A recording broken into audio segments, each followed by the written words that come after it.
So one time I was scrolling through my bank app at like 2 a.m. and I noticed something weird. My credit card balance was creeping up. My savings account? Yeah, that was doing the opposite of creeping up. And I had this moment where I went, wait, am I actually just borrowing from future me to make present me happy? Spoiler alert, I was. And future me was not happy about it. Here's the thing about credit and borrowing that nobody really explains. Every time you swipe that card, you're basically telling your future self, hey buddy, I know you've got your own problems, but can you cover this burrito for me? Thanks. And future you is like, dude, I've got 17 other burritos to pay for. What is wrong with you? But it's not just about the money you owe. That's the obvious part. Your credit behavior is literally creating a permanent record of how good you are at adulting. And people are watching. Banks are watching. Landlords are watching.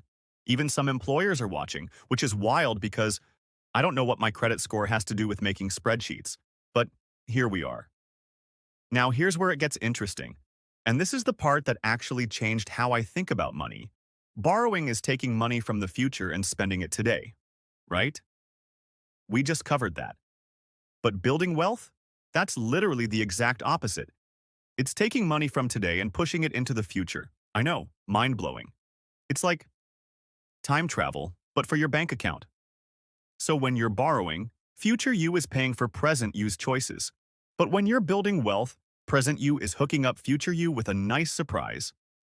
It's like leaving yourself money in your jacket pocket, except it's actually thousands of dollars, and your jacket is a retirement account. And this is where things get kind of crazy, because compound interest works for you when you're building wealth. But it also works against you when you're borrowing. It's like having a superpower that can either save you or destroy you depending on which side you're on. When you're saving and investing, money grows exponentially over time. The more time you give it, the more it just multiplies. It's like planting a tree that grows money instead of leaves. But when you're in debt, that same exponential growth is happening on what you owe.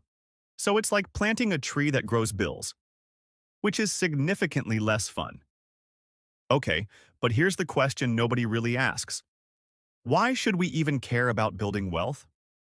Is it just because we think having more money is good? Like, is that the whole thing? Actually, no. And the real reasons are way more interesting than that. Reason number one, nobody's coming to save you. So here's something that's changed in the last few decades, and it's kind of a big deal. Companies used to provide these things called defined benefit pensions. Basically, work for us for 30 years, and we'll take care of you when you retire. Nice, right? Well, those are basically extinct now, like dinosaurs, but less cool. Now we have defined contribution plans, which is a fancy way of saying, here's a 401k. Good luck figuring it out. You're on your own. So yeah, we're all responsible for our own long-term stability now. Fun times. Reason number two, life is expensive and unpredictable. You know what's really annoying? When your income changes but your lifestyle doesn't want to. Maybe you take time off for maternity leave. Maybe you go back to school. Maybe you switch jobs and there's that awkward gap between paychecks where you're eating ramen and questioning your life choices. Or, retirement. That thing where you stop working but still need money to, eat and have shelter. This is what financial people call smoothing consumption, which sounds boring but is actually just about maintaining your lifestyle when life throws curveballs at you. It's like having a financial shock absorber. Reason number three, goals are expensive. Want to buy a house? That's expensive. Want to send your kids to college? Super expensive. Want to go back to school yourself? Also expensive.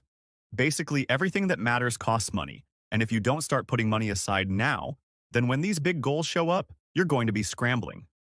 It's like showing up to a test you didn't study for, except the test costs $200,000 and determines where you live. But here's the good news. If you start planning ahead, if you start putting money aside toward these goals right now, then when the time comes, you're not panicking. You might not be paying cash for a house. Let's be real, who does that? But you'll have a solid down payment ready, and that makes a huge difference. Reason number four, stuff happens. And I don't mean that in a philosophical way. I mean actual stuff happens. Your car breaks down. Someone gets sick. Your laptop decides it's done with life. the water heater explodes. This is why people talk about emergency funds. And we'll get into the specifics of how much you should save and all that in another video. But the main idea is simple. When life punches you in the face, and it will, you want to have cash on hand to deal with it. Because the alternative is going into debt to handle emergencies, and then you're back to borrowing from future you, and we already established that future you is tired of covering for present you's problems. Now look, I'm not going to stand here and pretend like I've got all this figured out perfectly. I still make dumb purchases sometimes. I still look at my bank account and go, where did all the money go? But here's what I've learned. Every time you make a choice about money, whether it's borrowing, spending, or saving, you're basically choosing which version of yourself you want to help. Do you want to help the present you have a slightly nicer lunch? Or do you want to help future you not stress about rent? And sometimes the present you deserves that nice lunch. I get it. But if present you is always winning and future you is always scrambling, then you've got a problem. So here's the actual advice part.